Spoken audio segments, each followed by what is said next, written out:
ललही छठ माता का अगर ये गीत आपको पसंद आए तो प्लीज़ चैनल को सब्सक्राइब करें।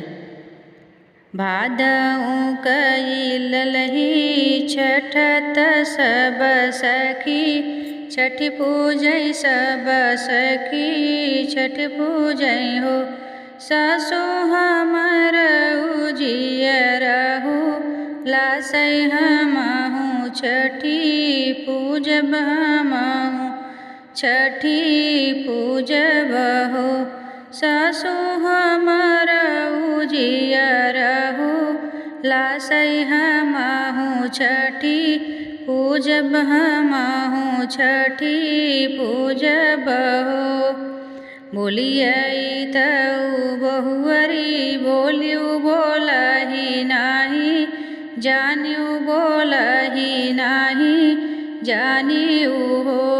बहुअर जे करिने गोदिया ललनवा हो नाही छठी पूजैयो नहीं छठी पूजैयो।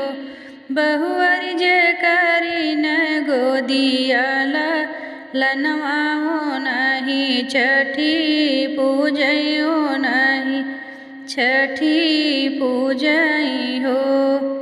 सासु जे चली गई हटिया ननदिस, सुरवा ननदिस सुरवा हो।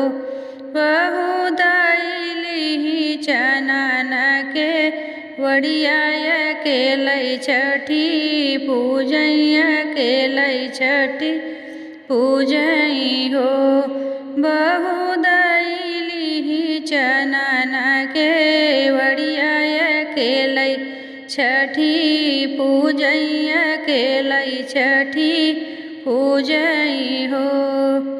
कुशवा जे होई गए नरवत ढक पात, खेड़ियत ढक पात खेड़िया न हो।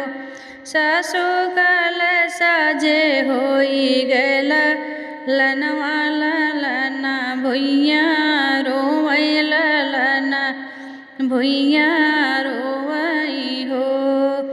कुशवा जे होई गए नरवत ढक पात, खेड़ियत ढक पात खेड़िया हो। सासु काल साजे होई गैला लनवा ललना भुइया रोवै ललना भुइया रोवै हो। सासु जे आई गई हटिया ननदियस, सुरवा ननदियस सुरवा से हो। बहु खोली दे तू चनन के वड़िया भीतर चली आइत भीतर चली आईती हो।